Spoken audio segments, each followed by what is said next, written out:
And you've told me the same thing. And I say, what are the biggest issues that leaders are dealing with? And it all comes down to communication. Well, what I've seen, what I've experienced, and what I firmly believe in is that the number one issue facing organizations today isn't just communication. It goes deeper than that. It's the failure of leaders to give adequate performance feedback.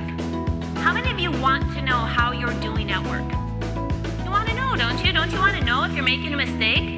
Don't you want to know if you're messing up? You certainly don't want to wait a year to hear about it at your performance review, do you? No.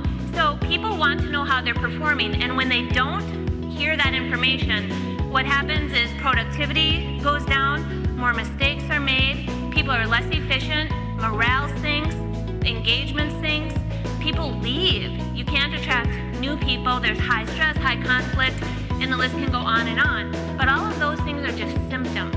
They're symptoms of the bigger issue. The issue is that people are not getting the feedback that they need in order to be successful. I firmly believe that a leader's job is to help other people succeed. And in order to do that, they have to know where they stand, okay? So why aren't leaders giving feedback? Well, I think the number one reason leaders aren't giving feedback is the fear of conflict. They're afraid that it's going to go bad. They're afraid that the people are going to get defensive, they're going to say the wrong thing, that it's just going to turn into a big mess. But the fact is, feedback is a gift, and that's what I teach, and that's my mission, and that's what I talk about. Feedback is a gift, and leaders have to get better at giving feedback to their team so that they know where they stand. Now here's the deal with feedback. It doesn't have to be delivered in a fancy package, okay? A plain package is just fine. It doesn't diminish the value. Do any of you have kids? Young kids? Yeah. So if you have young kids, you know that when your kids start preschool, even if they're in daycare, preschool through grade school, what do they do at school? They make handmade gifts, right?